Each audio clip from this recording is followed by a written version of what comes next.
All right, sports fans, how's everybody out there doing?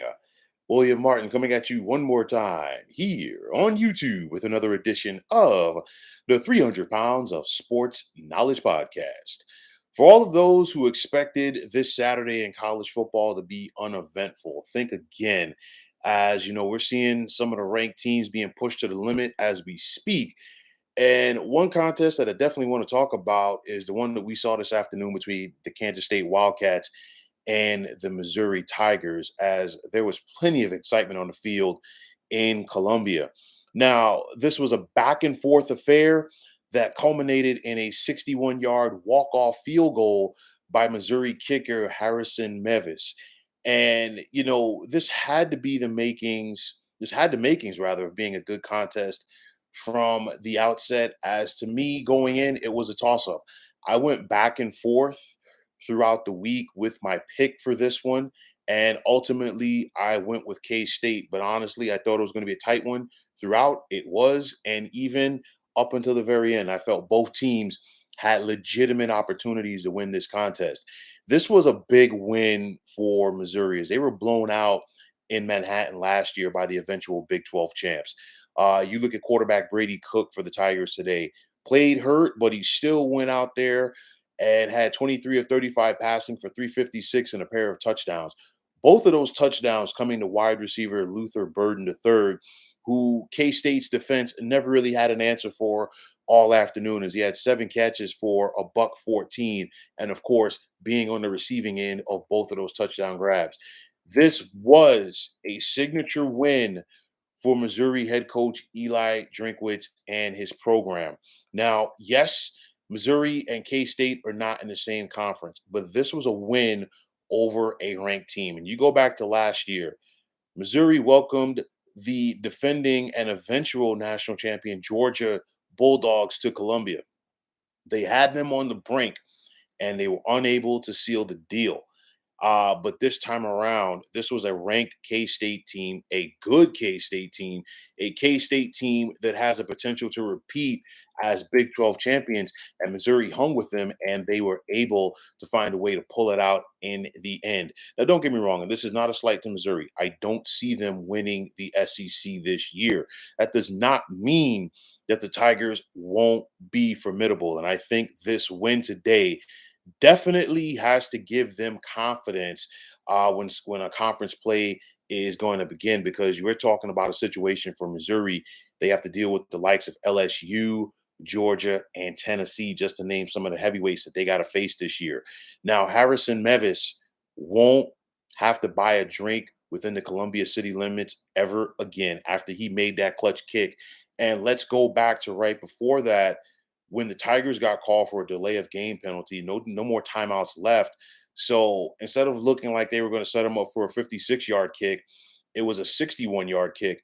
And credit to Drinkwitz, because he knows what this young man can and cannot do. At that point, I did expect Missouri to maybe try to go for a Hail Mary, to try to, have the 50-50 ball to try to have their chances to win the game like that. No, he had all of the faith in Mevis. And when it's all said and done, not only did he kick the 61-yarder, he had ice water in his veins while doing it. And he still had a couple of yards left on that kick. He probably could have made it from 63, maybe 64 if need be. But how did Missouri win this game? They treated it like a heavyweight boxing match, as they just went out there and exchanged blows with a good Wildcats team, while they also took advantage of a costly drop by K State late in this contest. K State was driving for the potential go ahead score. Costly drop by the tight end for the Wildcats really opened the door for the Tigers to get the ball back. Credit to Brady Cook and this offense for hanging in there against a solid K State defense and being able to march down the field and get into field goal range. Now, for the Wildcats, they should definitely bounce back from this loss, rather. Obviously, this was a non conference affair. There was a time, of course, when Missouri and K State were in the same conference in the Big 12 and the Big 8, but nonetheless, you got a situation here where K State's going to bounce back from this. They are still going to have a say in who wins the Big 12. And like I said, they have more than a puncher's chance to repeat as the champions of that league. But for Drinkwitz and Missouri, they definitely want to keep the momentum of this contest going. They take on Memphis next Saturday out of the American. And then after that, conference play begins at Vanderbilt. I talked about LSU. They're going to welcome the Tigers to Columbia, Missouri on October the 7th. So, of course, the Tigers are going to win that game. We just don't know if it's going to be the Louisiana State Tigers or the Missouri Tigers. Then at Kentucky right after that. And of course, Mark Stoops teams are always tough. They host a very tough South Carolina team on the 21st of October. They have a week off before they travel to Athens to take on Georgia. And there are some people who feel that the Bulldogs are a little vulnerable this year, in spite of the fact that they're still the number one team in the nation. Right after that, Missouri will be home for Tennessee. And of course, the Volunteers have gotten or had their way with the Tigers over the last couple of years, but nonetheless, a big time win for the Missouri Tigers and their head coach, Eli Drinkwitz. Let's see if they can build off of that with SEC play set to kick off for them right around the corner. So, folks, that is going to wrap it up. And as always, I want to take this time out to thank you for tuning into the 300 Pounds of Sports Knowledge podcast here on YouTube.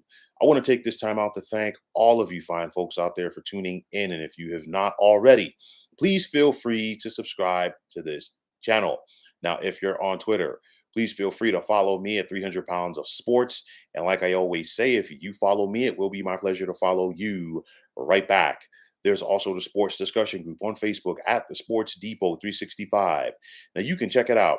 Drop a line and be a part of one of the better sports debating sites going on social media. So, once again, fine folks, my name is William Martin, and I am signing off. And I'm saying take care and have yourselves a wonderful day.